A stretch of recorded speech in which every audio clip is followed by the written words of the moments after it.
tan entusiastamente a la convocatoria.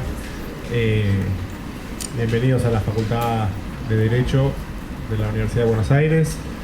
En primer lugar, quiero agradecer a Amnistía Internacional la posibilidad de coorganizar este encuentro.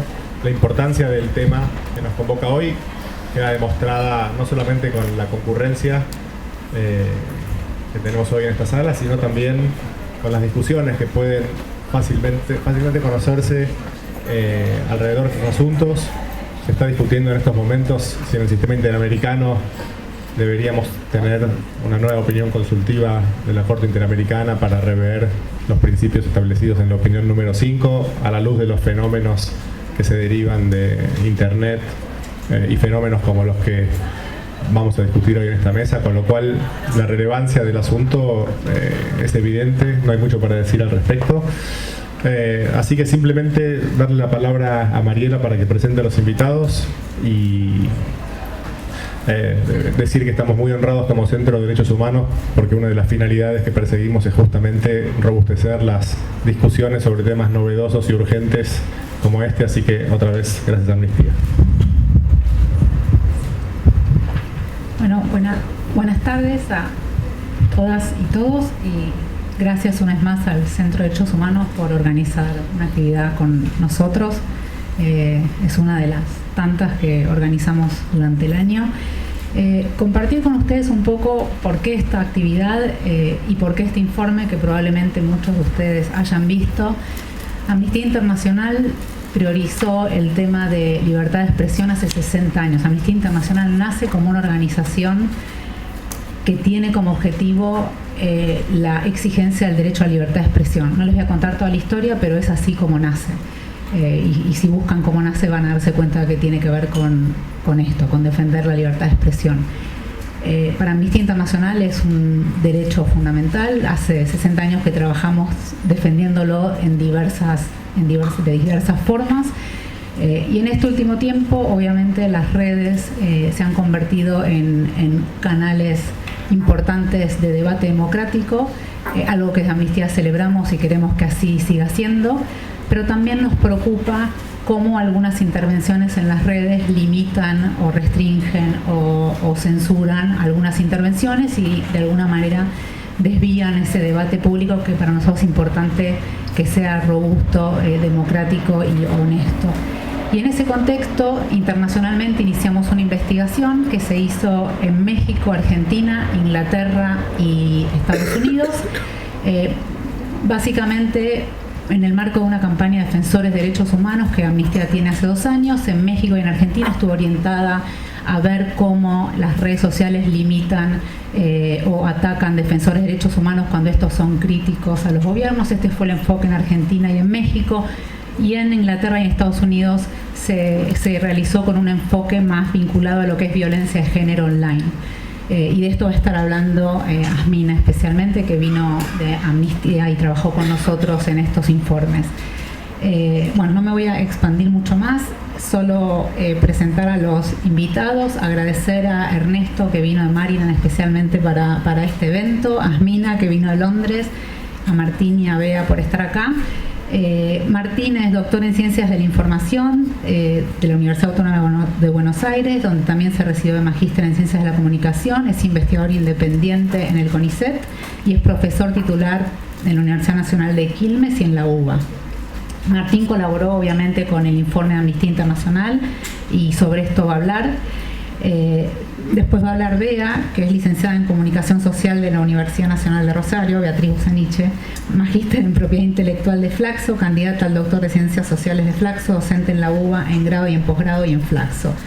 Y es presidente de la Fundación Vía Libre, una organización civil sin fines de lucro que desde el año 2000 trabaja en la intersección de los derechos fundamentales de la ciudadanía y la incorporación de tecnologías de la información y comunicación en la vida social. Ernesto Calvo es PhD, doctor por la Universidad de Northwestern y es actualmente profesor de Gobierno y Política en la Universidad de Maryland, Estados Unidos. Su trabajo se centra en el estudio comparado de la representación política, sistemas electorales, redes sociales y congresos. Y finalmente va a hablar Asmina Drodia, que posee un máster en Derechos Humanos en la London School of Economics y un título de grado en Artes y Ciencias Políticas de la Universidad de British Columbia. Es investigadora en Tecnología y Derechos Humanos en el Secretariado Internacional en Londres, donde previamente fue coordinadora de campañas, proyectos y redes para el programa de Género, Sexualidad e Identidad, y coordinó el informe que sacó Amnistía, que se llamó Twitter Tóxico, Twitter, Violencia y Abuso contra las Mujeres en Internet. ¿Qué tal? Buenas tardes. Gracias por la invitación al Centro de Derechos Humanos, Amnistía Internacional. Como dijo recién Mariela, yo colaboré con el informe que se llama el Espacio Público Limitado, que Amnistía Argentina dio a conocer en marzo de este año, y ahora estamos en curso de elaboración de un nuevo informe sobre lo que les voy a contar algunas de sus líneas generales. Me gustaría organizar mi intervención en tres momentos, digamos. En uno, primero voy a citar algunos muy viejos autores sobre temas vinculados con fake news, troleo, afectación de la deliberación, verosimilitud y verdad. En un segundo momento voy a referirme al informe que publicó Amnistía en marzo de este año, y luego a contar las líneas generales del informe que estamos preparando actualmente. La primera cita que quería comentarles es de Platón, que reproduce un diálogo en su obra Fedro entre Sócrates y Fedro, ¿no? Fedro dice: amigo Sócrates, he oído decir lo siguiente: a quien va a ser orador no le es necesario aprender lo que es justo en realidad, sino lo que podría parecerlo a la multitud, que es precisamente quien va a juzgar, ni tampoco las cosas que son en realidad buenas o malas, sino aquellas que lo han de parecer, pues de esas verosimilitudes procede la persuasión y no la verdad. Sócrates le responde que es más fácil el engaño cuando las cosas difieren poco, y más adelante en la conversación el maestro afirma que en los tribunales a nadie le interesa lo más mínimo la verdad sobre estas cuestiones, y sí en cambio lo que induce a la persuasión. Y esto es lo verosímil, y a ello debe prestar atención quien vaya a hablar con arte. Fedro fue escrito en el 370 a.C. En agosto pasado, con Bea y otros colegas, amigos y compañeros, hemos participado de un encuentro que hizo Flaxo con la Fundación Vida Libre sobre fake news. Está online esa jornada, y Beto Quevedo, de Flaxo, que abrió la jornada, citó a Hobbes, que en el capítulo 4 de Leviatán dice: sin el lenguaje no hubiera existido entre los hombres ni gobierno, ni sociedad, ni contrato, ni paz, ni más que aquello que existe entre los leones y los osos. Lo que nos distingue del estado de naturaleza es la producción y la circulación del sentido común, que se basa en determinadas convenciones. Sin esas convenciones, dice en este párrafo Hobbes, y sin un Leviatán que organice y vele por su respeto, es decir, que imponga la ley, no hay representación del sentido común al conjunto de la sociedad, y, según el autor, hay caos y hay guerra de todos contra todos. Hobbes publicó el Leviatán en 1651. La tercera cita es la de las palabras y las cosas, la apertura del libro, famosa apertura del libro de Foucault, cuando cita la clasificación de Borges en el idioma analítico de John Wilkins, que le causa risa y malestar a Foucault, porque devela la pérdida de lo común, del lugar y del nombre, cito textualmente, atopía, afasia, incoherencia, y nosotros podemos añadir: se trata de la ruptura de un orden de sentido que altera las coordenadas que rigen el lenguaje, y con ello, cito a Foucault, sus esquemas perceptivos, sus cambios, sus técnicas, sus valores y las jerarquías de sus prácticas. Las palabras y las cosas fue publicado por Foucault en 1966. Entonces, cuando la convención del orden del sentido se rompe también la ley, se rompe una representación, una relación representacional del lenguaje sobre sujetos, sobre procesos, sobre los objetos que nombra, y las convenciones se van quebrando. De esta manera el contrato social acerca de lo que es verdad y de lo que no es verdad también se va rompiendo, y la desinformación que está sentada en la ruptura de las representaciones que operan en la producción del sentido social, puede ser vista como síntoma y como emergente de una crisis que es la crisis de ese contrato social. Y ese contrato social, me temo, por lo que vemos en el escenario político en distintos países, antes no en la región, ahora también en países vecinos, es la crisis de un contrato que tiene también a los derechos humanos como base. Es la crisis de una concepción del mundo. Frente a esto, Amnistía Internacional, preocupada por el contrato acerca de los derechos humanos, realizó entre fines del año pasado y principios de este año un trabajo que buscaba documentar de qué modo quienes esbozan críticas en el espacio público, y el espacio público para nosotros es también el espacio público virtual, por supuesto, sobre todo plataformas que tienen como mandato y como publicidad de su existencia el mejoramiento de la conversación pública. Amnistía realiza una documentación acerca de qué ocurre cuando la crítica se manifiesta en el espacio público, sobre todo la crítica de aquellos que defienden los derechos humanos o se preocupan por la vigencia de los derechos humanos o denuncian violaciones a los derechos humanos. En este sentido, realizó este informe que, como dije, se llama el Espacio Público Limitado, básicamente para trazar un mapa de esas agresiones, concretamente en Twitter de Argentina, constatando que efectivamente hay acciones organizadas, no son silvestres, espontáneas, individuales, son organizadas, de abuso y violencia contra quienes defienden los derechos humanos o denuncian violaciones a los derechos humanos. En particular, en un momento del año pasado, que fueron los 77 días en que estuvo desaparecido Santiago Maldonado, en el que la cuestión de los derechos humanos estaba a flor de piel en la agenda pública y política de nuestro país. O sea, era un tema central en la agenda pública, ¿no? Bueno, es un trabajo, como digo, que buscaba documentar y que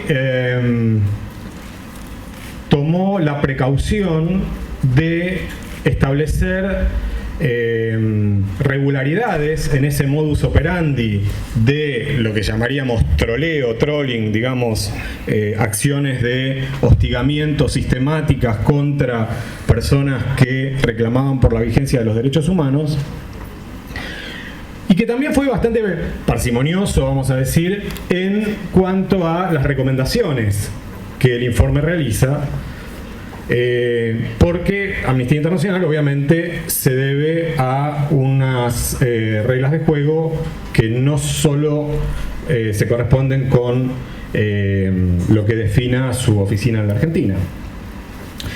Al respecto, a mí me gustaría hacer una breve digresión en relación a algunas reacciones que tuvo la difusión del informe y de sus conclusiones. Y en particular voy a detenerme en 4 de ellas. La primera es que, a diferencia de lo que cierta vulgata, evidentemente no documentada, sobre el contenido del informe planteó, este no propone regulaciones estatales. En todo caso, se lo podrá acusar de tímido, digo yo, sin comprometer a Amnistía. Pero ciertamente no propone regulaciones estatales, excepto el pedido de que el Estado detecte la actividad de bots, la actividad automatizada, coordinada de agresiones a quienes denuncian violaciones a los derechos humanos. Algo que es tan tímido que Twitter anunció, Twitter no Argentina, Twitter mundial, Jack Dorsey, o sea,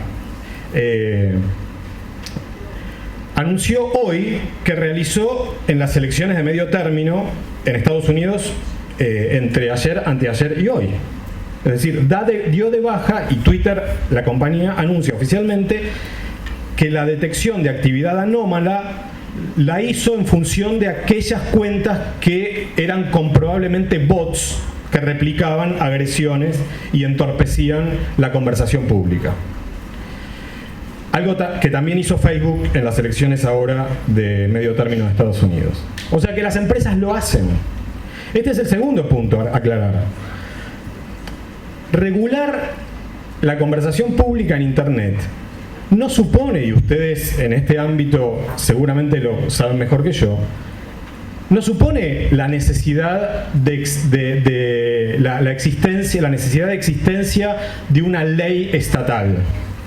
La regulación se da de facto por parte de actores privados que son los dueños de las plataformas, que están regulando cotidianamente, segundo a segundo, este espacio público virtual, privado.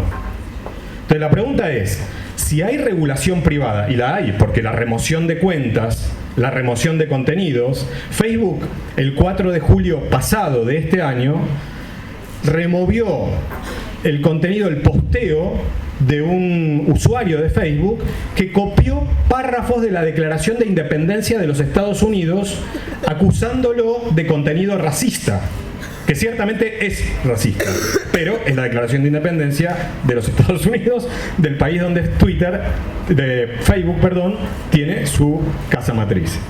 O sea que hay regulación privada. La inexistencia de leyes no significa inexistencia de regulación. Y la tercera cuestión es que, de nuevo, en cierta vulgata, se equiparó regulación a censura. Dicen, este informe quiere regular, por lo tanto quiere censurar. Todo lo contrario. Es decir, la protección de la libertad de expresión, que como todos sabemos no es un derecho absoluto, sino que tiene ecualizadores, por ejemplo, en la no discriminación, o sea, en otros derechos, el derecho a la privacidad, el derecho a la protección de datos personales, ¿no? Justamente requiere de una auditoría social y política que que en los países democráticos se institucionaliza en forma de ley, de regulación legal. El cuarto punto tiene que ver con, ¿acaso hay un efecto inhibitorio? Ok, convengamos que hubo campañas organizadas sobre defensores de derechos humanos o personas que denunciaban violaciones a derechos humanos. ¿Acaso eso limita, afecta en algún punto la expresión de esas personas? Pueden seguir haciéndolo. Finalmente, digamos, en el debate público siempre hay expresiones altisonantes, puede haber insultos, la ley protege perfectamente y estamos de acuerdo en que esas son las reglas de juego de cualquier discusión pública, ¿sí? No es una conversación, digamos, siempre amable la discusión pública. Bien, ese es un punto que el informe que nosotros produjimos y publicamos, o Amnistía publicó, en marzo pasado, no abordaba de modo profundo. Sí lo hace Toxic Twitter, el informe del cual va a hablar Asmina, y en función de eso nosotros ahora estamos haciendo un relevamiento nuevo, un nuevo proyecto encaramos, y estamos en la fase inicial de su realización, que no es solo documentar cómo se despliega el debate público, sino que también tiene por objetivo un objetivo más comprensivo, que es entender cuáles son los alcances, las percepciones y los impactos subjetivos de las condiciones en las que se realiza ese debate público. Para eso, junto con Amnistía, hemos elegido centrar el caso en la discusión que hubo este año sobre el proyecto de ley de legalización del aborto. Entonces, que tiene otros condimentos diferentes al caso que nosotros habíamos estudiado, porque incorpora la cuestión de género, de discriminación por razones de género, además de libertad de expresión, por supuesto, ¿no? Entonces, en este estudio, además de hacer un relevamiento estadístico acerca de las interacciones que ocurren en Twitter, además de eso que lo estamos haciendo, estamos también entrevistando a personas que tuvieron participación en el debate, algunas muy conocidas, que son personas públicas, digamos, o sea, legisladoras o artistas muy conocidas, y en otros casos no, más desconocidas, que también tuvieron participación en el debate y que en las entrevistas que estamos teniendo nos demuestran que la afectación, los efectos de autocensura, de inhibición de la aparición de voces críticas, que en este caso querían cambiar el statu quo legal vigente en relación al tema del aborto, tiene efectivamente consecuencias. No es inocuo en el debate público, y que no sea inocuo a su vez tiene dos derivaciones, y cierro con esto para respetar el tiempo. Una derivación directa, en muchos casos, hubo casos en donde se dio a conocer la dirección real de esa persona y hubo agresiones en la casa de esa persona o los nombres de los hijos de esa persona, ¿no? Eso es una afectación directa, pero también hay una afectación indirecta. Hay un efecto disciplinador sobre el debate público en su conjunto cuando uno, como ciudadano de pie, observa, dice, pero, si a esta persona que es diputada nacional o senadora nacional o es famosa, le saltan al yugular por esta causa, a mí, que soy un ciudadano de a pie o una ciudadana de a pie, ¿qué no me pasará? Bien, dejo acá, si luego hay preguntas, con mucho gusto las contestamos. Gracias. Gracias, Martín.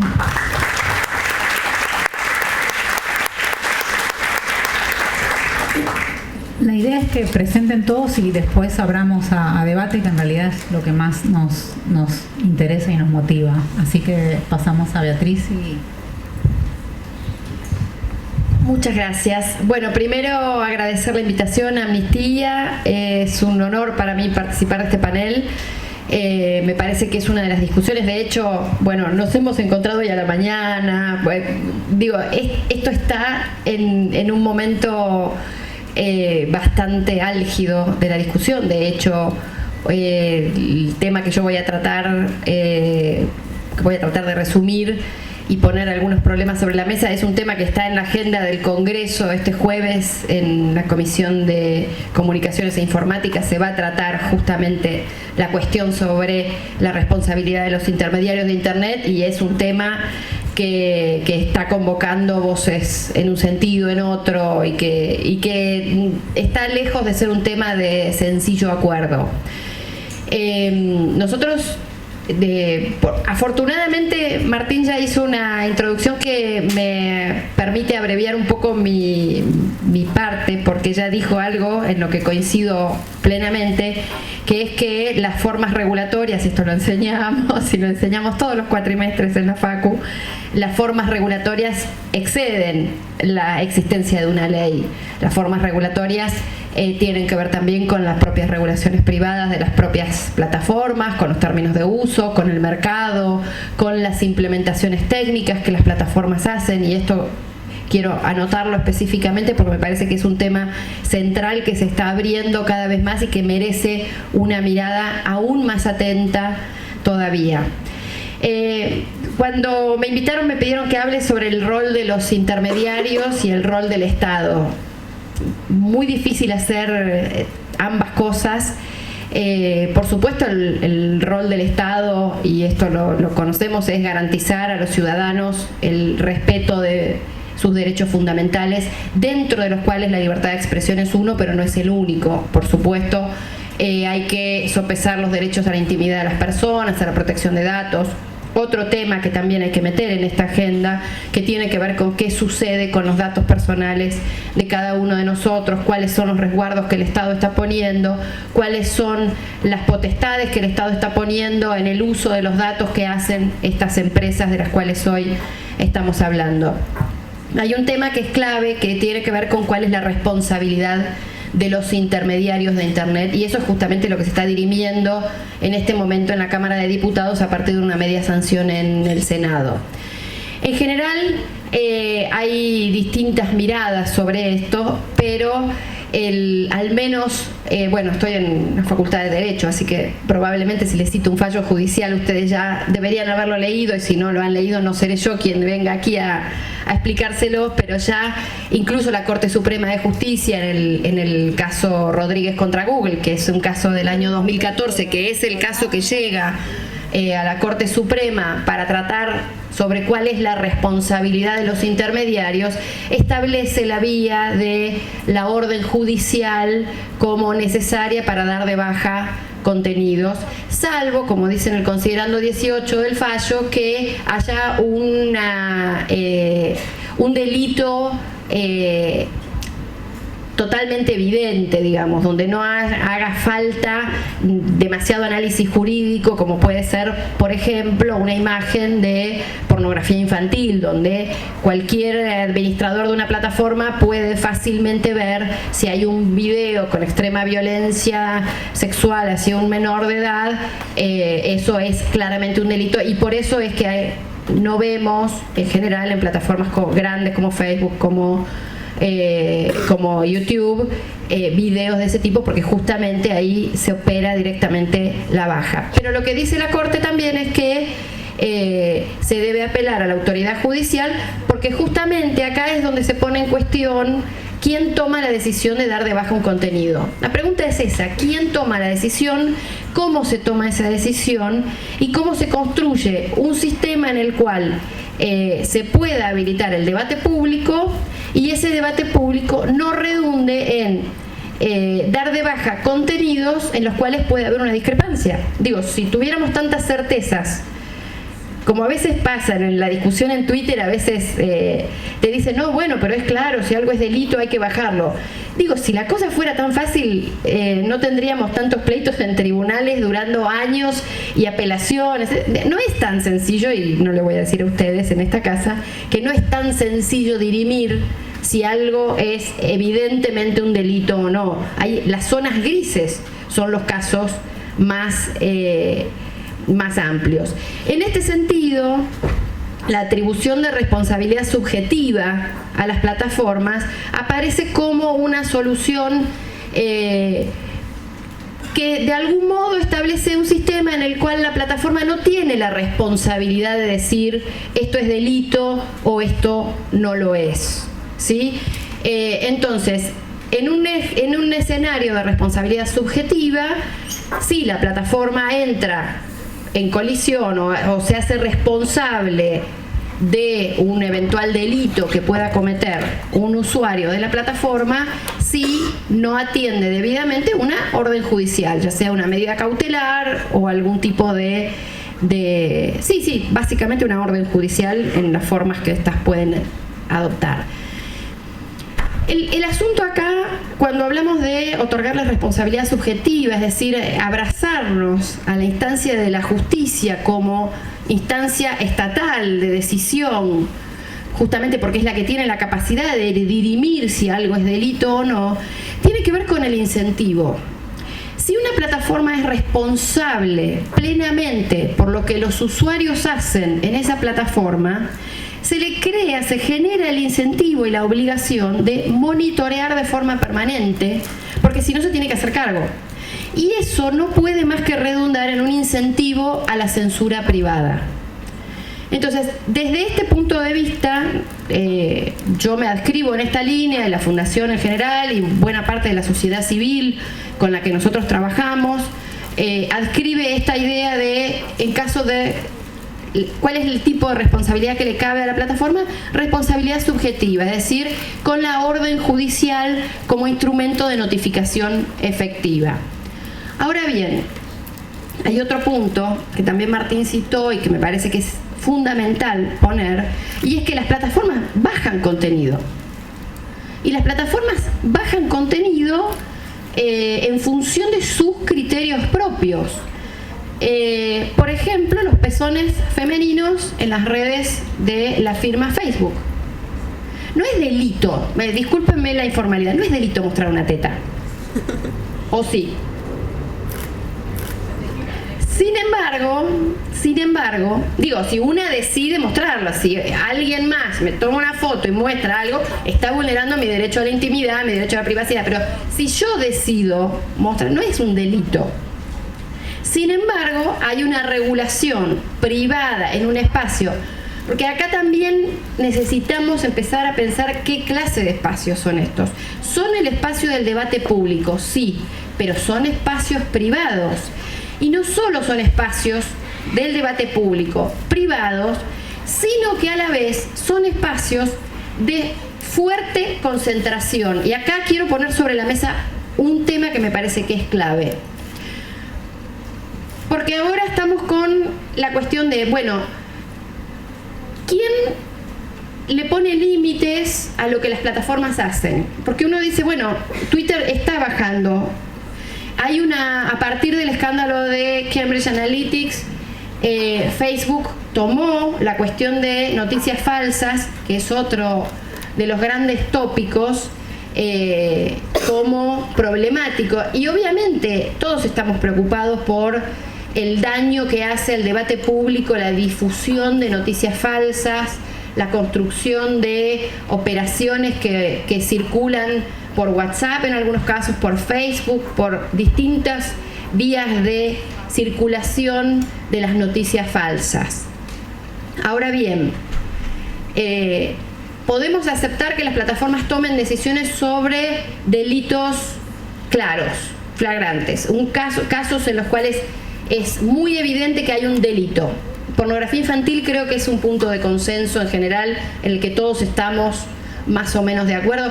Incluso podemos hasta pensar que podemos estar de acuerdo en cuestiones de pornovenganza, cuando es la damnificada la que reclama que por favor se baje algún tipo de cosas así. Podemos empezar a pensar en qué puntos estamos de acuerdo. También tenemos que empezar a pensar qué hacemos con estos mecanismos en los cuales las plataformas dan de baja en función de, según las palabras del propio CEO de Zuckerberg, lo que incomoda a la comunidad, porque la idea es hacer de Facebook un lugar confortable para la comunidad. Y aquí es donde quizás empecemos a encontrar los mayores problemas. No todo lo que ofende o lo que disgusta merece ser dado de baja del discurso público. Y en esto Martín también lo decía, el debate público en general suele ser álgido, y lo que estamos viendo son procesos de getificación del pensamiento. Cada vez hablamos más con personas que piensan como nosotros, cada vez se nos dificulta más el intercambio amigable de ideas con personas que piensan distinto a nosotros, y creo que el caso de la interrupción voluntaria del embarazo puede llegar a darnos muchos elementos para analizar esa grieta que está abierta, en la cual encontramos burlas, encontramos ironías, encontramos agresiones, encontramos muchas cosas que pueden perturbar el discurso público y el debate público y este foro público de discusión. Sin embargo, eso no necesariamente constituye una justificación para que las plataformas tomen medidas de baja de contenidos. Porque justamente el principio de libertad de expresión no está ahí para defender a aquellos que piensan como yo, o que tienen la capacidad de estar en un estrado, o que tienen la voz pública, sino y específicamente para defender a aquellos que dicen lo contrario de lo que yo quiero escuchar. Digo, yo demuestro cuán apegada estoy a la libertad de expresión cuando defiendo a aquel que dice exactamente lo contrario de lo que yo quiero decir, pero defiendo que tenga la potestad de decirlo. Ese es el principio de libertad de expresión. La libertad de expresión de los que piensan como yo es fácil de defender. El problema es defender a los que son radicalmente opuestos a mí. Ahí es donde encontramos los conflictos y ahí es donde tenemos las mayores dificultades hoy, porque esta grieta, que no es nuestra, no la inventamos los argentinos, es un fenómeno global, de la cual creo yo las plataformas tienen altos niveles de responsabilidad, justamente por cómo administran el discurso público y cómo nos muestran aquello que nos es más confortable. Y acá es donde pongo sobre la mesa esto y ya cierro y dejo la papa caliente arriba de la mesa. Acá es donde empezamos a ver cómo se está administrando el discurso público, la información que recibimos, lo que escuchamos, los grupos a los que pertenecemos, de formas automatizadas, mediante algoritmos. Entonces, no solo hablamos de la regulación estatal, de la regulación de las propias plataformas privadas, sino a su vez de la implementación de estas regulaciones privadas en algoritmos sobre los cuales muchas veces las propias plataformas pierden el control. muchas veces uno le pregunta a los programadores de los algoritmos cómo toma determinada decisión el algoritmo y no lo saben. Estamos generando mecanismos de inteligencia artificial que intervienen directamente en el debate público y no los conocemos. No sabemos cómo funcionan. No sabemos qué toman en cuenta para mostrarme a mí el contenido A y a Martín el contenido B. Aún viviendo en la misma ciudad, teniendo más o menos la misma edad, teniendo la misma carrera, teniendo un montón de cosas en común, nos van a mostrar cosas diferentes porque esos algoritmos están siendo entrenados y esos algoritmos están tomando decisiones. Es muy complejo buscar una forma regulatoria que nos permita cuidar la libertad de expresión plenamente, defender la libertad de expresión incluso de todos aquellos que dicen cosas que no me gusta escuchar, incluso cosas que me pueden hacer sentir ofendida. Alguien tiene el derecho a expresarse y yo tengo derecho a no escucharlo y entonces bloquearlo si no quiero enterarme de eso o utilizar algunos mecanismos con los que pueda tomar ciertas acciones, pero no necesariamente darlo de baja, porque quizás esa es su opinión y quizás yo no la comparta o no me gusta o me ofenda. Digo, la cuestión de la ofensa la vamos a ver mucho y la vemos mucho en los debates vinculados con las cuestiones religiosas. Mucha gente se ofende por cuestiones religiosas y ahí es donde uno dice, bueno, pero es una opinión. Quizás alguien se siente ofendido, pero es una opinión y tienen derecho a esa opinión. La cuestión siempre más compleja es qué recomendamos. Y en principio mi recomendación es, primero, no darles a las plataformas más incentivos de los que ya tienen para ejercer censura privada. Primera cuestión. Segundo, arbitrar los medios. Muchas veces te dicen, bueno, pero la cuestión de la intervención de la justicia, con la justicia colapsada, con difícil acceso a la justicia, por un tema que puede ser un tema menor o no lo sé, pero muchas veces se usa el argumento de que la plataforma tome cartas en el asunto porque la justicia o es lenta o no hay acceso a la justicia. Eso es un problema de acceso a la justicia, que es otro derecho fundamental por el que tenemos que velar. Pero hay una cosa que yo tengo pensada de hace tiempo, y es que porque no funcione la justicia o funcione lenta o nos cueste o sea cara o no tengamos abogados a la mano, no vamos a pedir que Google ejerza la justicia o que Facebook ejerza la justicia o que Twitter ejerza la justicia cuando hay una disquisición de derechos, porque ahí lo que hacemos es abdicar del rol fundamental que tiene la justicia y el Estado, porque bueno, no me alcanza el tiempo, no tengo recursos suficientes. No hay nada que justifique abdicar de ese rol central que tiene la justicia a la hora de dirimir derechos. Y la otra cuestión, que es algo que también aparece en los informes, o por lo menos lo hemos hablado en estos días, que tiene que ver con la transparencia. Necesitamos mucha más transparencia por parte de las plataformas y por parte de todos los actores que intervienen en la regulación del discurso público. Por ejemplo, y esto es fundamental, saber en base a qué se suspende una cuenta, se baja un contenido, se determina que una noticia es fake news o se suspende la cuenta de WhatsApp de alguien, en base a qué criterios, porque esa persona tiene derecho a saber por qué ha sido suspendida, quién lo reportó, quizás de quién lo reportó no sé, habría que ver ahí. Por eso digo, estamos tratando de construir, vamos a ir viendo para qué lado, pero me parece que es fundamental no darle a las plataformas más incentivos para ejercer formas de censura privada sin que tengamos ningún tipo de control y transparencia sobre lo que las plataformas hacen. Muchas gracias.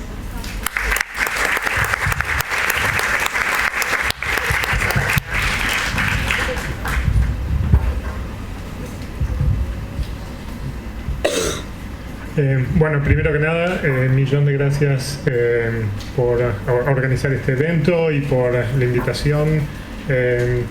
como estaba diciendo recién mi colega, hoy a la mañana justamente tuvimos otro encuentro en el cual estábamos con otras organizaciones sociales hablando justamente de esto. Hace 4 meses con Natalia Aruguete también tuvimos un encuentro con la gente del CELS, un evento similar justamente ligado al ataque que había recibido el CELS durante el caso de Maldonado. Y en cada uno de los contextos electorales en los cuales he estado visitando este último año y medio, este tema ha estado subiendo cada vez más en intensidad, justamente porque estamos viendo la repetición de una estrategia que hace un tiempo no se conocía, esta capacidad de sistemáticamente debilitar la discusión pública a partir de insertar trolls que muy agresivamente dañan el espacio público a partir de amenazar ciertas figuras y vaciar a los independientes de eso que es un debate.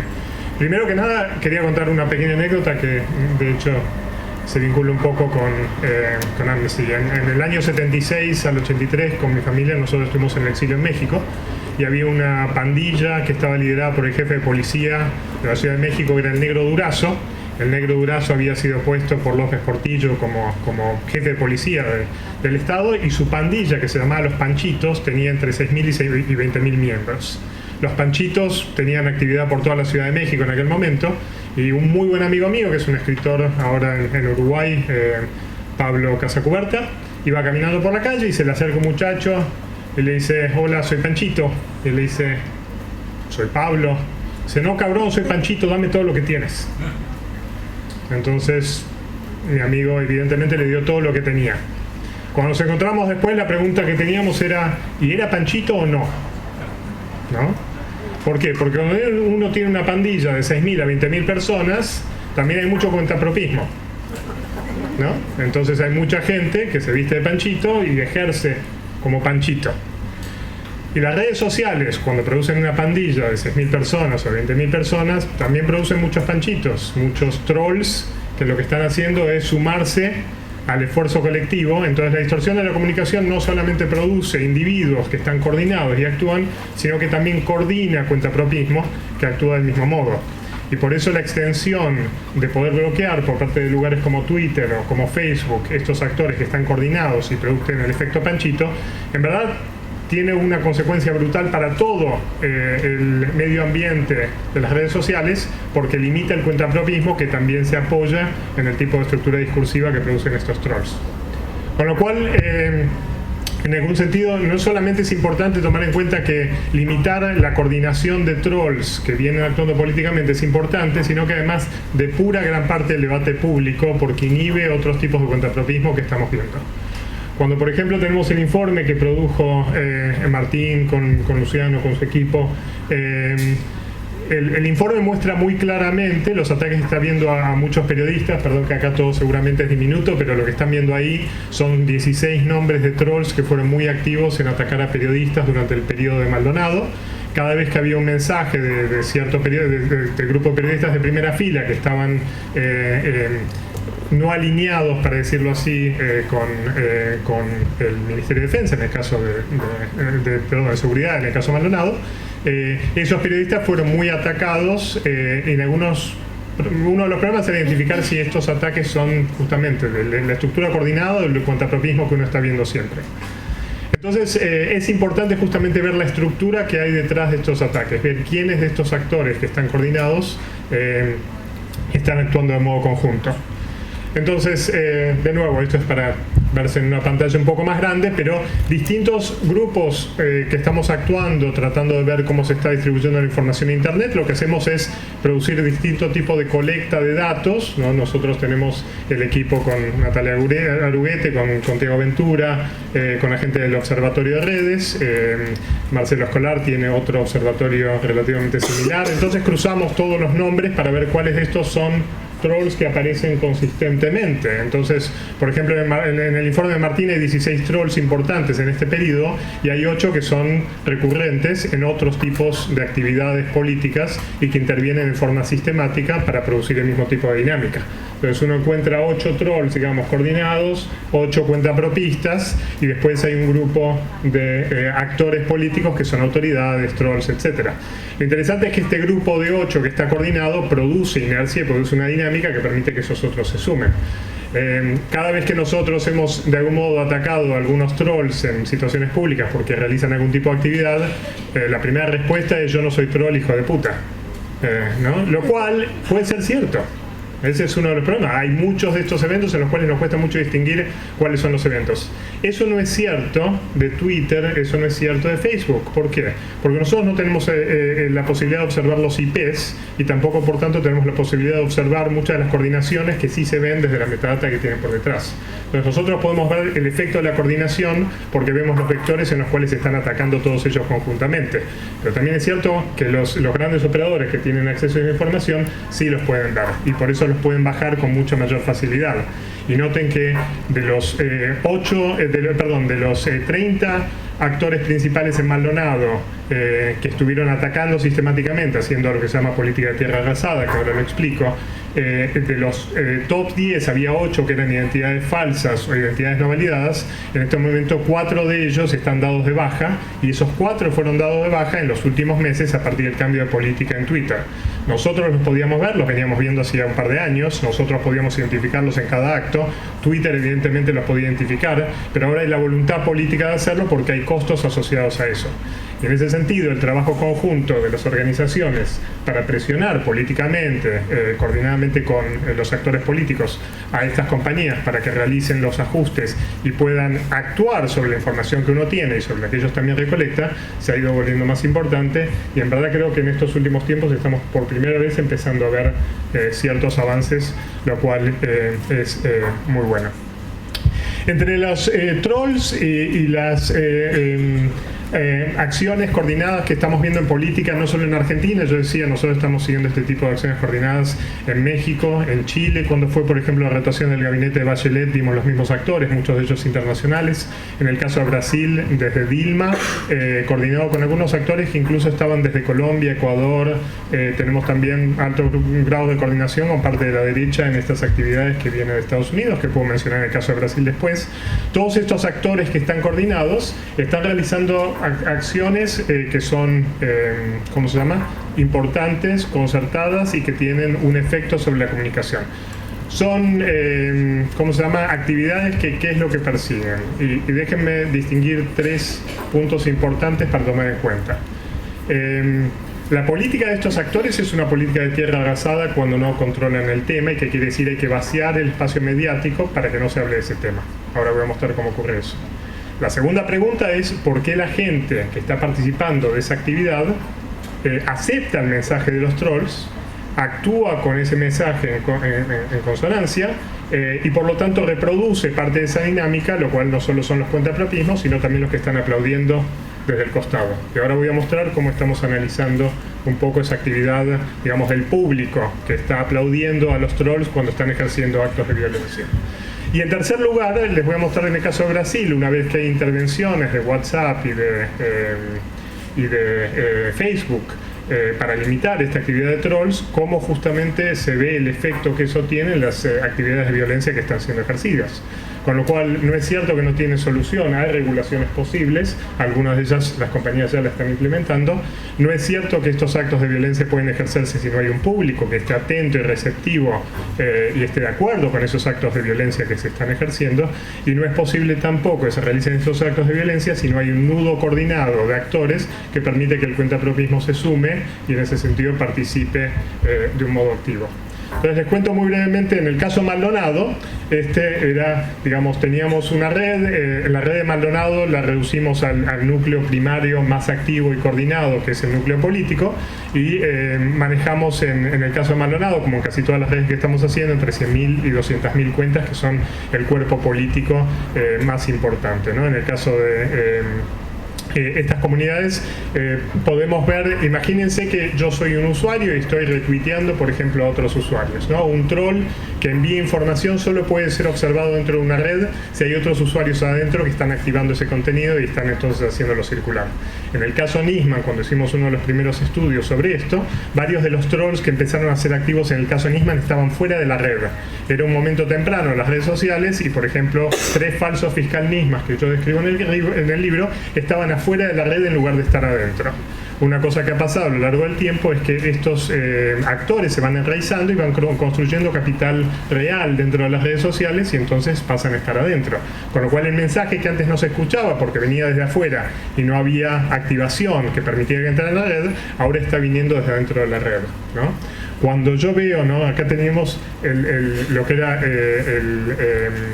¿cómo se llama? En azul, la oposición, eran mayormente grupos que estaban en la oposición, estábamos en un contexto electoral y estaban pidiendo por la aparición de Santiago Maldonado.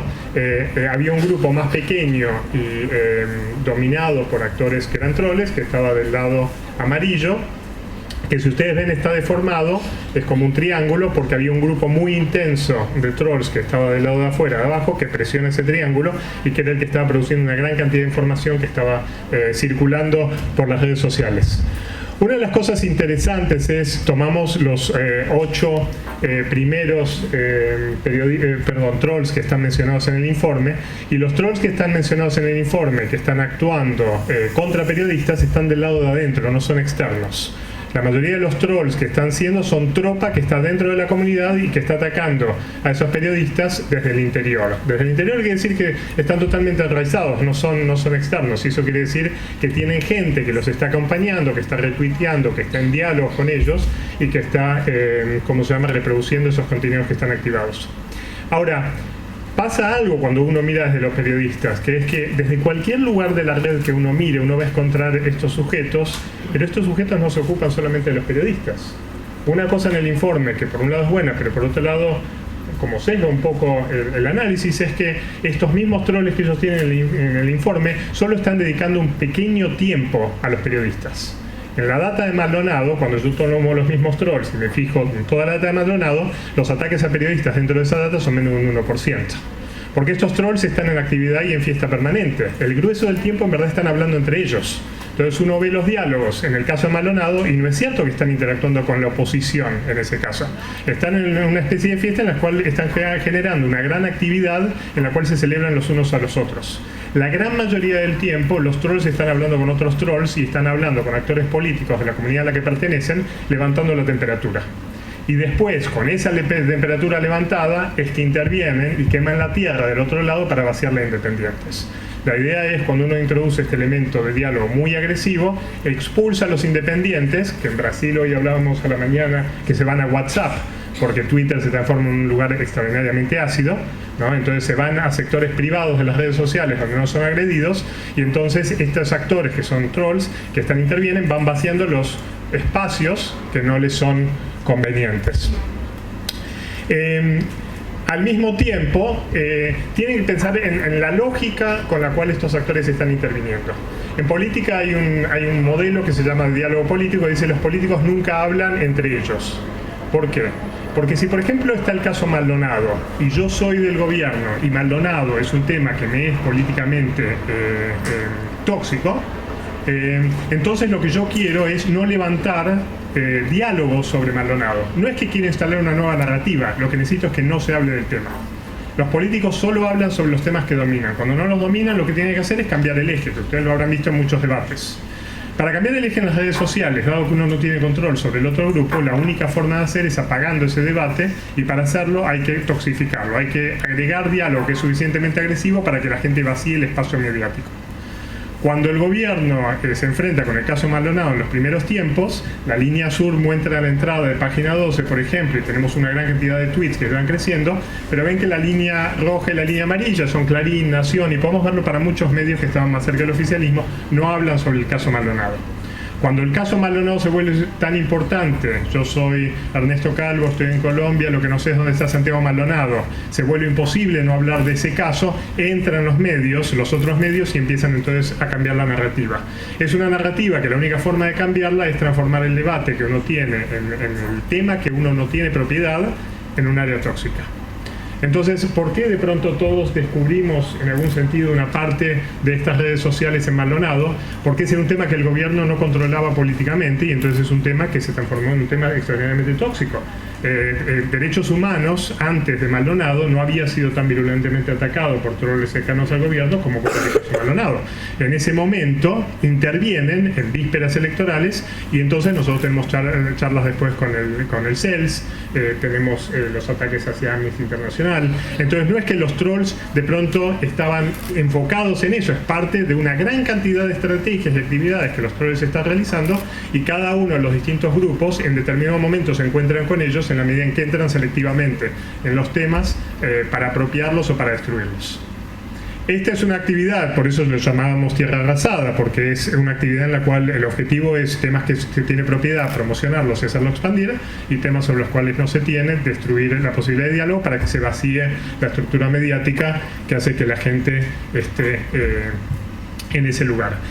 Cuando uno piensa en noticias falsas, también tienen que pensar noten que en el caso Maldonado, por ejemplo, algo que fue muy bien analizado por Aruguete, por Natalia Aruguete, hay un diálogo en el cual el gobierno primero no tiene narrativa sobre lo que había pasado en el caso Maldonado, y en el momento en que cobra mucha visibilidad, ahí los medios tienen que construir una narrativa distinta. Gran parte de los trolls, por ejemplo, lo que hacen es introducir mensajes como Sergio, ¿dónde está tu hermano?, donde habría aparecido la mochila de Santiago Maldonado, cuando en verdad era una mochila que la familia le había dado, con lo cual aparece como si Santiago Maldonado hubiera entregado una mochila, y en ese momento aparece como si hubiera una operación política que está detrás de la desaparición de Santiago Maldonado, y es construido como una forma de toxificar el tema. Lo más importante para mí, que es un aprendizaje del caso Santiago Maldonado, es que la actividad de los trolls empuja también la narrativa de la desaparición forzada, que es algo que hablamos con el CELS. El CELS quería llevar adelante el caso de desaparición de persona, y la dinámica política empuja hacia desaparición forzada, y en el momento en que aparece el cadáver de Santiago Maldonado, se vacía el espacio que estaba pidiendo por la aparición de Santiago Maldonado. Queda silenciado completamente. Lo que primero los trolls hacen, a partir de generar un espacio tóxico en el cual no se podía hablar de eso porque era muy agresivo, termina con el silencio de los que hablaron de la muerte de Santiago Maldonado, porque la construcción de Santiago Maldonado y de su desaparición después hizo que se vaciara de la defensa de Santiago Maldonado cuando aparece el cadáver.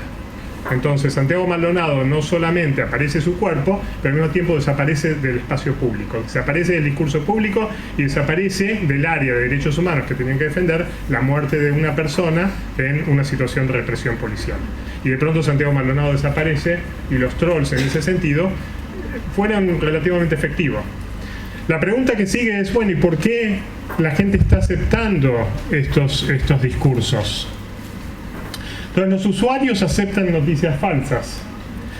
Los usuarios aceptan noticias falsas, y entonces los trolls, cuando actúan, no están actuando en el vacío. ¿Por qué el grueso de la actividad de los trolls ocurre en las comunidades de ellos? Porque en realidad lo que están diciendo los trolls es consonante, es congruente políticamente con el espacio político en el cual están actuando. Entonces los trolls van construyendo redes en las cuales van elevándose como autoridades de la red, empiezan a tener mayor cantidad de seguidores, empiezan a producir información que circula más activamente, porque en verdad empieza a haber actores dentro de esas comunidades que los empiezan a retuitear, que los empiezan a favoritear, y en la medida en que lo están haciendo lo construye una legitimidad de origen en el espacio político. Y como yo decía, desde ese lugar realizan intervenciones porque no están operando en todo el terreno, están operando desde una red en la cual tienen capacidad política, tienen capacidad institucional, tienen topología en la red, están anclados en un lugar en el cual pueden hacer. Hoy a la mañana, cuando teníamos esta discusión, habíamos dicho, bueno, lugares como Chequeado, por ejemplo, ¿no?, que están produciendo, desmienten, digamos, noticias que son falsas, tiene el problema de que cuando una noticia falsa se viraliza, después la respuesta de esa viralización, cuando se muestra que es falsa, no tiene casi circulación. Y un ejemplo que nos encanta siempre que ponemos en este caso es, por ejemplo, Eric Tucker, que había mostrado una noticia falsa de unas marchas contra Trump que acusa que habían sido externas y habían sido implantadas políticamente, y cuando de pronto el New York Times y una serie de medios periodísticos realizan la investigación, descubre que en verdad los camiones que supuestamente habían llevado los manifestantes eran de otra conferencia de Tableau Software, no tenían nada que ver con lo que se los estaba acusando. Cuando Eric Tucker, que era como el Panchito, un cuentapropista, que conectó los puntos y se dio cuenta que si estaban los camiones tenía que ser por una protesta contra Trump, y produce una noticia falsa porque conecta los puntos equivocados, porque está ya incluido en un contexto político que lo hace que se entienda el acto de los camiones de ese modo. Cuando él dice, me equivoqué, y New York Times lo llama, pone un tweet. El primer tweet, que era falso, tiene 16.931 retweets, se viraliza y es publicado por Breitbart News y se dispara con millones de impactos en los distintos, en Facebook, en Twitter, en distintos lugares. La retracción de él tiene 4 retweets y 7 likes y no lo vio absolutamente nadie. Entonces, ¿qué es lo que hace que la noticia falsa se viralice y qué es lo que hace que la corrección no lo haga? Que la noticia falsa era congruente con la comunidad que lo está publicitando, mientras que la corrección no lo es. Entonces, la construcción de los trolls requiere comunidades que están dispuestas a aceptar el mensaje del troll porque es congruente políticamente, y están dispuestos a mofarse y actuar en apoyo al bully aplaudiendo porque hay un mensaje que sostiene el mismo tipo de narrativa del cual participan. En ese sentido, nosotros también tenemos que entender qué es lo que hace que la gente acompañe este tipo de narrativas, y más allá de que las compañías como Twitter, como Facebook, etcétera, establezcan controles para dar de baja cuentas que están actuando coordinadamente, también hay que entender qué es lo que hace que estos mensajes sean congruentes dentro de las comunidades y propaguen noticias falsas que son aceptadas por los usuarios. Un ejemplo, en verdad, dado que tengo poco tiempo, si quieren después les cuento, este es un ejemplo, bueno, lo cuento, son 2 minutos. En la inauguración de Trump, no sé si se acuerdan, había una noticia falsa que estuvo circulando. La inauguración de Trump tuvo mucha menos gente, la foto de la izquierda, que la inauguración de Obama. Los demócratas empezaron a mandar estas fotos, ¿no?, mostrando que la inauguración de Trump había tenido mucha menos gente porque Trump dijo que su inauguración había sido la más grande del mundo. Entonces, cuando mandan esta foto, unos colegas hacen un experimento en el cual ponen las 2 fotos y le preguntan a demócratas y republicanos cuál de estas es la inauguración de Trump. Entonces, no, cuando hace eso, los demócratas dicen que la inauguración de Trump es la que tiene menos gente, y los republicanos, hay un 40% que dice que la inauguración de Trump es la que tiene más gente. ¿Dónde se pone más interesante? Que muestra lo que es la disonancia y la congruencia cognitiva. La segunda pregunta que les hacen es a otro grupo y le dicen: la inauguración de la izquierda es de Trump y la inauguración de la derecha es de Obama. ¿Cuál tiene más gente? Un 15% de los republicanos dicen que la izquierda tiene más gente. Uno dice, bueno, evidentemente hay acá, digamos, ceguera, ¿no? Pero ¿qué pasa? También hay un 3% de demócratas que dice que la de la izquierda tiene más gente. Y la otra pregunta que es más importante es, cuando los republicanos dicen que la de la izquierda tiene más gente, ¿están diciendo, yo veo, tiene menos gente, me estás cargando, vos me estás tratando de manipular, ¿sabes qué? ¿Tiene más gente esa? ¿O realmente ven más gente? Entonces, cuando estamos hablando de que hay problemas de identificación que hacen que los trolls ganen tracción en las comunidades, estamos hablando de estos mecanismos cognitivos que hacen que los individuos asociados a las comunidades políticas con las cuales comulgan realmente perciban un mundo político que es notablemente distinto que el de las otras comunidades. No solamente porque hay intención estratégica, sino porque realmente ven que hay menos gente en ese caso. La otra cosa que voy terminando es cuando uno muestra un tweet a la gente y después le pregunta la distancia entre los candidatos, la gente ve más distancia ideológica que cuando uno no se los muestra. Hemos hecho experimentos en los cuales aleatoriamente le mostramos tweets a gente, como en el perro de Pavlov, escuchan la campana y salivan. Bueno, en el caso de Twitter, ven el tweet y automáticamente ven mayor polarización. Y eso quiere decir el condicionamiento que está pasando en las redes sociales al margen de la congruencia informativa, en el cual el medio Twitter, el medio Facebook, está activando niveles de polarización independientemente de las cuestiones que tienen que ver con la cosa comunitaria. Después, si quieren, les muestro la activación de comunidades falsas en el caso Bolsonaro, y así, y lo dejamos para las preguntas. Gracias. Good evening, everybody. My name is Esmina, and I am a researcher in the Amnesty Technology and Human Rights Program in London. Thank you very much to my colleagues in Argentina for having me today. Buenas tardes, mi nombre es Asmina, yo trabajo como investigadora en el programa de Derechos Humanos y Tecnología de Amnistía Internacional en Londres y muchas gracias a mis colegas por recibirme. Today I'm going to talk to you about the report that I wrote called Toxic Twitter. The Toxic Twitter report is the result of a 16-month investigation in the UK and the US about women's experiences of violence and abuse on Twitter. We interviewed politicians, journalists, activists, bloggers, writers, and more, as well as some women who do not have a large Twitter following. Hoy les voy a presentar un informe que se llama Toxic Twitter. Este informe es el resultado de una investigación que se llevó a cabo durante 16 meses, tanto en Estados Unidos como en el Reino Unido, y abarca los casos de mujeres que sufrieron abuso o violencia en Twitter. Son mujeres como periodistas, bloggers, artistas e incluso mujeres que no tenían una cuenta tan relevante en Twitter. And what we wanted to do is understand women's experiences of abuse on Twitter, how Twitter was responding to this abuse, and what impact it has on women's rights online. When we're talking about violence and abuse as Amnesty, we are talking about direct or indirect threats of violence. We are talking about sexism or misogyny, other identity-based discrimination such as racism or transphobia, for example, targeted harassment when someone receives a pile-on of abuse at once, as well as doxing, which is when someone uploads private information about you publicly, or when someone uploads an intimate image of you without your consent. El objetivo del informe es mostrar la experiencia de las mujeres que sufrieron abuso en Twitter, cuál fue la respuesta de Twitter también y cómo impactó esto en sus derechos. Para Amnistía Internacional, los casos de abuso o de violencia implican muchos factores. Por ejemplo, amenazas directas o indirectas, y también casos como de misoginia, de transfobia, de xenofobia, y también el acoso enfocado en una sola persona, y también el doxing, que es, por ejemplo, cuando se suben imágenes o información privada de una persona sin su consentimiento.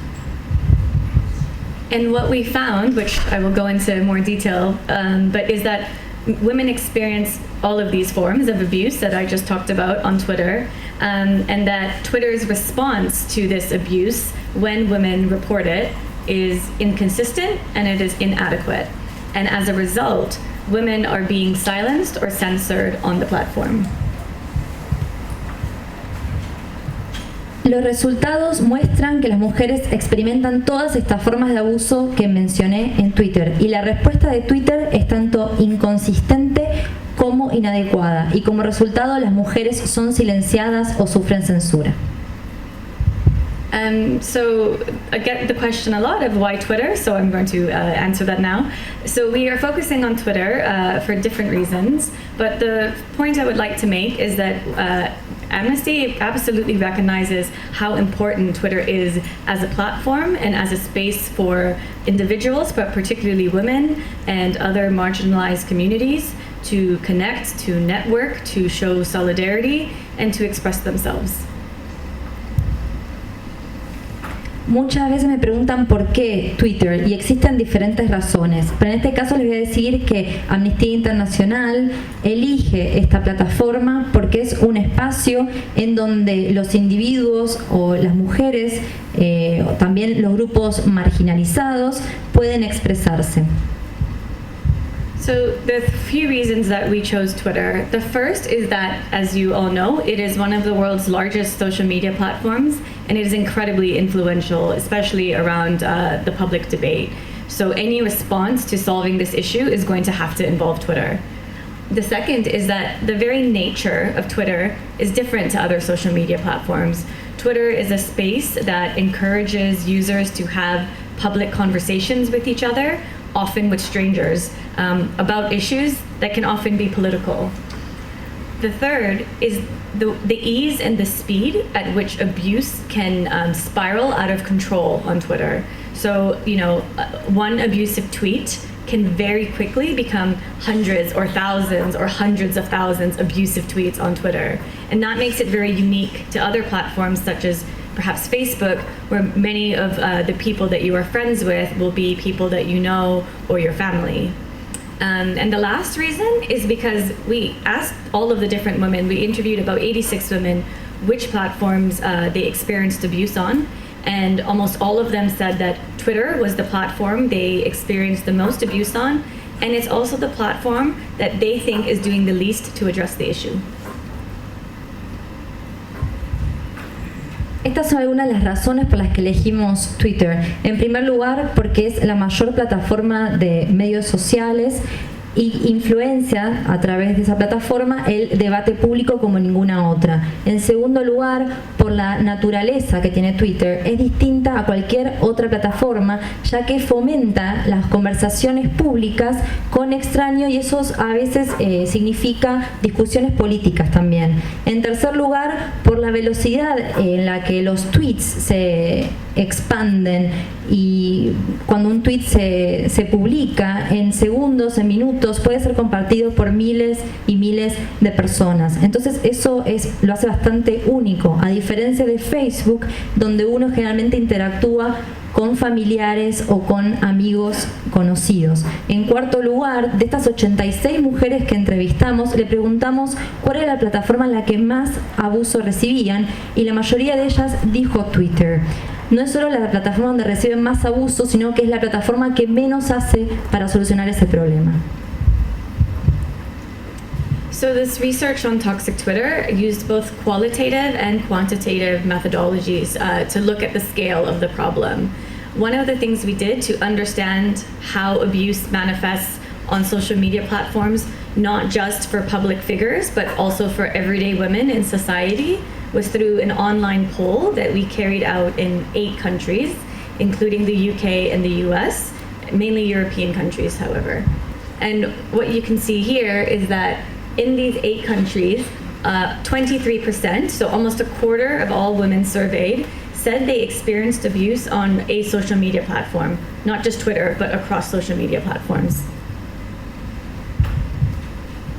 Entonces, en esta investigación de Toxic Twitter hicimos un análisis cualitativo y cuantitativo para entender el alcance de los casos de abuso. Nos preguntamos cómo se manifestaba el abuso y para eso analizamos los casos de mujeres que eran usuarias comunes como también figuras públicas y también llevamos a cabo una encuesta en línea que involucraba a 8 países, entre ellos Estados Unidos y Gran Bretaña, pero principalmente países europeos. 23% de esas mujeres, es decir, casi un cuarto, experimentaron abusos en redes sociales, principalmente en Twitter. Sorry about that. So one of the questions we also get asked about is why we are only focusing on women and not on men. It's important to acknowledge that people of all genders experience abuse on Twitter and on other social media platforms. But the way that women experience abuse on Twitter is very gendered. So when they receive a threat of physical violence, it is often sexual in nature. It's often a rape threat or a threat to do something with their body. When they receive abuse more generally, it is often very sexist. It will make references to their appearance. It will use gendered swear words like the B word in English, for example. And that in and of itself is a manifestation and a continuum of the violence and the discrimination that women face offline. So if you can't really see the graph, unfortunately, but in this graph, this is an average of the 8 countries. Of the women who experienced abuse on these social media platforms, about a quarter, 25%, said they received threats of physical or sexual assault, and almost 50% said that the abuse that they received was sexist or misogynistic. So women's experiences, everyday women's experiences, show how there is a gendered nature to the abuse that women face online.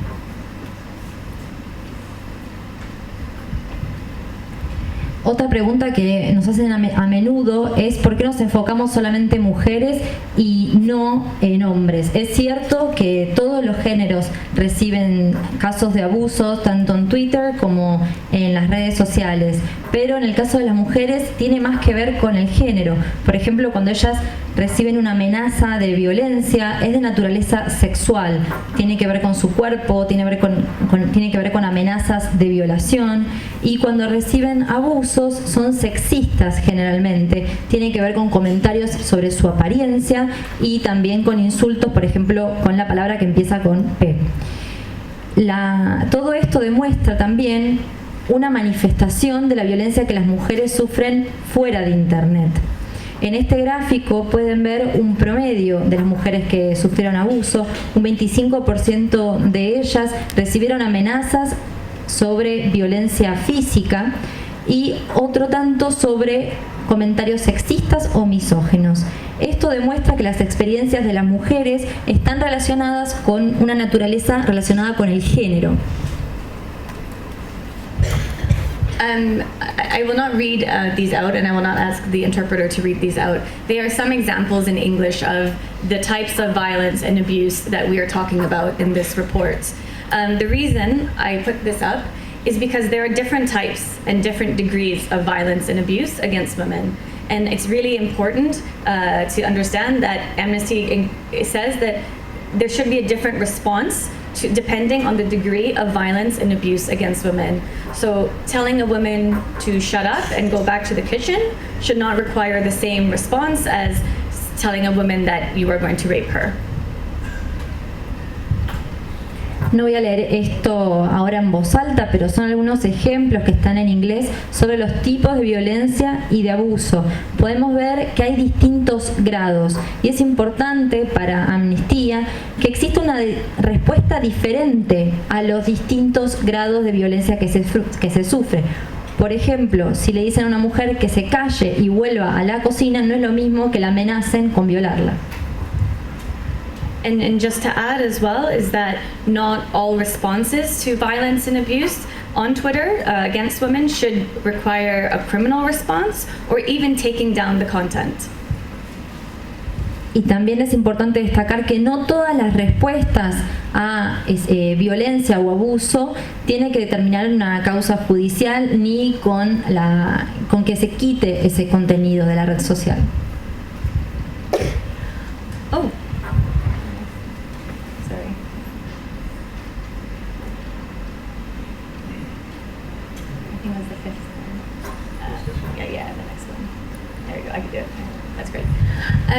Very quickly, I wanted to talk about the fact that there is, if you are a woman with different identities and you experience discrimination because of your different identities offline, there is a risk that you will experience the same type of discrimination online. In the UK, we use machine learning to analyze tweets sent to female MPs, and in the 6 weeks leading up to the election, we found that the first black female member of parliament in the UK received almost half of all abuse sent to the almost 200 women included in our study. That's because the abuse she received was not just sexist and violent, it was also very racist. Si uno es una mujer con diferentes identidades fuera de Internet, es probable que también se sufra violencia en Internet. Por ejemplo, en el Reino Unido hicimos un estudio sobre las distintas mujeres miembros parlamentarias en las 6 semanas previas a las elecciones y observamos que la primera mujer negra miembro del Parlamento recibió un 50% de esa violencia de las 200 mujeres que participaron en el estudio. No solo recibió comentarios sexistas, sino que también racistas. So Twitter has a reporting system and community guidelines that say that many of the forms of violence and abuse that we are talking about are not allowed on their platform. But what we found is that the enforcement of these reporting mechanisms is both inconsistent and therefore it's inadequate. So many of the women we spoke to said that when they tried to report the abuse that they experienced, a lot of the time, Twitter would not even get back to them. It would go into a black hole, they called it. And other times, something that was very clearly a violation of their own rules, Twitter would say is not in violation of their own rules. So there's no consistency to how their own rules are being applied. Otra cosa que observamos es cómo maneja Twitter las diferentes reglamentaciones acerca de la violencia que permiten en la plataforma y también cómo lo ponen eso en práctica. Y notamos que lo hacen de manera inconsistente e inadecuada. Por ejemplo, la mayoría de las mujeres que participan del informe y denunciaron situaciones de abuso, dijeron que Twitter no le respondió en absoluto, que llegaron como a una especie de agujero negro. Entonces no es claro cuáles son las regulaciones que tiene Twitter en cuanto a la violencia y tampoco las aplica de manera consistente. And so all of this has an impact on how women can express themselves on Twitter. So women have the right to express themselves on Twitter equally and freely and without any fear of violence and abuse. But what we found is that when they experience abuse and when Twitter fails to take action, women are censoring or silencing themselves in many different ways. So either they are not posting certain content out of fear of the backlash of abuse. Sometimes they are limiting their participation in these platforms. Sometimes they increase their security and their privacy settings so much that it fundamentally changes the way they can use Twitter. And in some instances, they leave the platform altogether. Hemos observado que esto genera un impacto en la manera en que las mujeres se expresan. Las mujeres tienen derecho a expresarse de la misma manera, de manera libre y sin violencia y sin abuso. Pero cuando las mujeres sufren abuso y Twitter no responde, ellas sufren casos de silencio o de censura. Y esto se manifiesta de diferentes maneras. Por ejemplo, dejan de publicar porque temen las consecuencias que pueden traer sus nuevos posteos, limitan su participación en la red, aumentan la configuración de seguridad y eso también cambia la manera en la que interaccionan dentro de la red o directamente dejan de usarla. And again, our online poll asked these questions, and you can see on the graph on the right that of the everyday women that we polled, almost 1/3, so 30% of women said that they changed the way they expressed an opinion online after they experienced abuse or harassment on social media. Entonces, volviendo a la encuesta que se hizo en línea, pueden ver en el gráfico de la derecha que el 30% de las mujeres que sufrieron abuso cambiaron la manera en la que usan la red o cómo manifiestan sus opiniones. And this is an example of a woman named Leslie Jones. She is a Black American actress who very famously left Twitter. She did not do anything on Twitter to provoke the attacks against her, except she appeared in the film Ghostbusters 2, which was an all-female cast, and this received so much backlash that she received a lot of sexist and racist abuse and ended up having to leave Twitter. Este es el ejemplo de Leslie Jones, que es una actriz estadounidense negra. Ella decidió dejar la plataforma. No es que ella hubiese hecho algo para provocar los ataques, sino que participó de la película de Los Cazafantasmas 2, en la que todas eran protagonistas mujeres, y a causa de esto sufrió comentarios sexistas y racistas. So as a company, Twitter has a responsibility to respect human rights. This includes the right to freedom of expression, non-discrimination, and the right to live free from violence. And as a company, under the guiding principles on business and human rights, the UN standards, they need to take steps to mitigate against any human rights harms that they may cause or contribute to.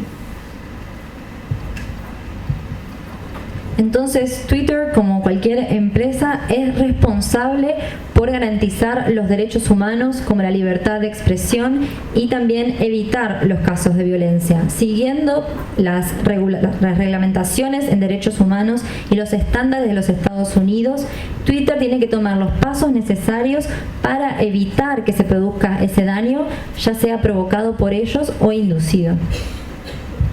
So ensuring that women can express themselves on Twitter on the basis of equality may require restricting some forms of freedom of expression. But what's really important is that both states and companies like Twitter ensure that this does not result in unlawful censorship. Entonces, el garantizar que las mujeres se puedan expresar de manera libre implica también la restricción de algún tipo de libertad de expresión, pero es importante que tanto los estados como la empresa tomen las decisiones correctas para garantizarlo. And the right to freedom of expression is a human right that should be enjoyed by everybody. And there are restrictions to this right as long as they abide by international human rights law. So as long as the restrictions are legal, found in law, proportionate and necessary, this is something that can be imposed when you are expressing yourself and you are resulting in someone, fearing violence or also being denied their right to expression. Entonces, el derecho a libertad de expresión es un derecho que todos deben disfrutar. Es un derecho que está protegido por las leyes internacionales de derechos humanos y también es necesario, pero a veces puede ser restringido si el expresarse termina damnificando a un tercero. That being said, I'll stop. That being said, the right to express, the right to offend somebody is protected expression. So again, this is not just about asking Twitter to take content down. It can also be about asking them to ensure that users are aware of their security and their privacy features so they don't have to experience a toxic Twitter. Entonces, el derecho a ofender también implica una protección de expresión a veces. No es solamente pedirle a Twitter que baje el contenido, que lo quite, pero también debe poner en alerta a los usuarios para que conozcan sus configuraciones de seguridad y de privacidad, para que puedan usarlas de mejor manera y así evitar toxic Twitters. In terms of the solutions, we have many for Twitter. Twitter has these rules. We are asking them to enforce their own rules. We are asking them to enforce them consistently, and we're asking them to tell us how they are doing it. So agreeing with Beatrice, the transparency is the most important aspect of this. How are they training their moderators? How many do they employ? In what regions? In what languages? How long does it take to respond to a report of abuse? These are all questions that we would like Twitter to answer. Since we have launched our campaign and our report in March, 50,000 of our supporters have tweeted or sent an email to the CEO of Twitter. They have committed to a public content moderation transparency report after he was asked about the Amnesty report in the US Congress. And in December, we have a high-level meeting between the Amnesty International Secretary General and Jack Dorsey, the CEO and founder of Twitter. So, we are seeing some changes, and we really hope that our recommendations are something that Twitter will continue to implement. En cuanto a las soluciones, existen muchas. Twitter tiene ciertas reglamentaciones, entonces le pedimos que las apliquen de manera consistente y que nos expliquen cómo lo van a hacer. La transparencia es el aspecto más importante. Queremos saber cómo Twitter entrena, capacita a sus distintos controladores, en qué idiomas lo hacen, en qué regiones y cómo manejan los casos de denuncias. Desde que publicamos el informe en marzo, 50.000 de nuestros asociados le enviaron tweets o correos electrónicos al CEO de Twitter, Jack Dorsey, y desde entonces ellos se comprometieron a presentar un informe. También se ha presentado un informe de Amnistía Internacional ante el Congreso de Estados Unidos y en diciembre hay una reunión muy importante entre el secretario general y Jack Dorsey. Entonces estamos viendo algunos cambios en este aspecto. Thank you.